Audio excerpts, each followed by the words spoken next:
Yo, for today's video nga is bumili tayo ng wireless microphone guys pang vlogging natin. So ito guys, kina-charge lang natin siya para magamit natin. So let's go! So for today's video nga is mag-unbox tayo ng parcel natin. So nag-order pala tayo ng mic pang vlogging. So sinasaksak lang to sa cellphone. So ayan.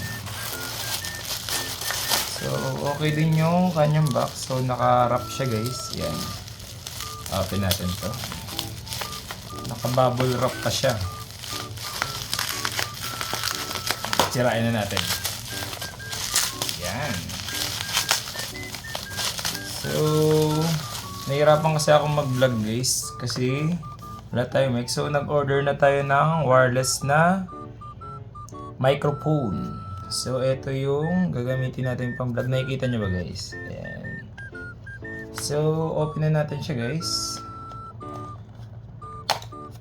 So, yung in-order pala natin guys is dalawa mic niya nakasama. So, check natin kung working. Ayan. So, in-open natin siya guys. May kasama siyang manual. Tapos, ito yung itsura niya guys. Ayan. So, ito guys yung in-order natin yung Type-C. So, ito yung lalagyan natin sa cellphone. So, salpak natin. And then, o-open na natin to guys for recording. So, ito guys is tina-charge siya, no? So, lowbat siya. Kaya, i-charge muna natin siya ng mga ilang minutes. So, ayan. Kapag charging siya, nagre-red. So, Type-C pala guys yung kanyang charger. So, ito guys yung receiver niya. Type-C din.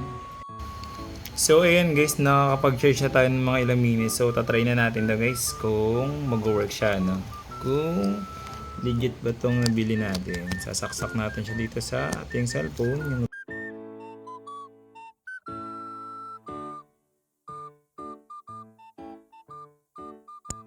Yung siya. So tatry ko guys, lalayo ako guys. Sound check, please, sound check. Hello, mic testing 1, 2, sound. Please, sound check. So, yan guys, naririnig nyo ba ako guys? Ayan. Hello, hello, hello. So, lalabas ako guys ng bahay. Wait lang. Please, sound check.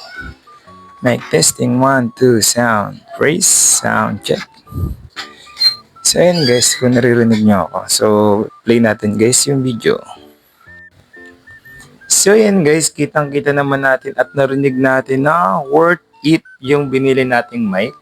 So ayan guys, sa halagang 215. So meron ka na pang vlogging guys na microphone. So wireless microphone siya guys. So dalawa ng kasama.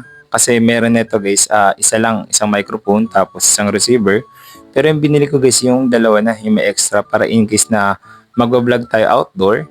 Is pwede natin itong isabit yung isa sa kasama natin and then yung isa is gamit-gamit natin. So, wag kayo mag-alala guys, may kasama naman siyang dalawang clip and meron naman siyang kasamang cord na Type-C and kung Type-C naman yung cellphone nyo, so, ayan, pwede nyo rin naman gamitin siya. So, di ko lang alam kung ilang minutes siya charge, so basahin nyo na lang dito pag gusto nyong bumili nito. So, lalagay ko na lang guys sa comment section yung link ng Shopee na pinagbila natin. So, ito lang guys. Thank you for watching. Bye-bye!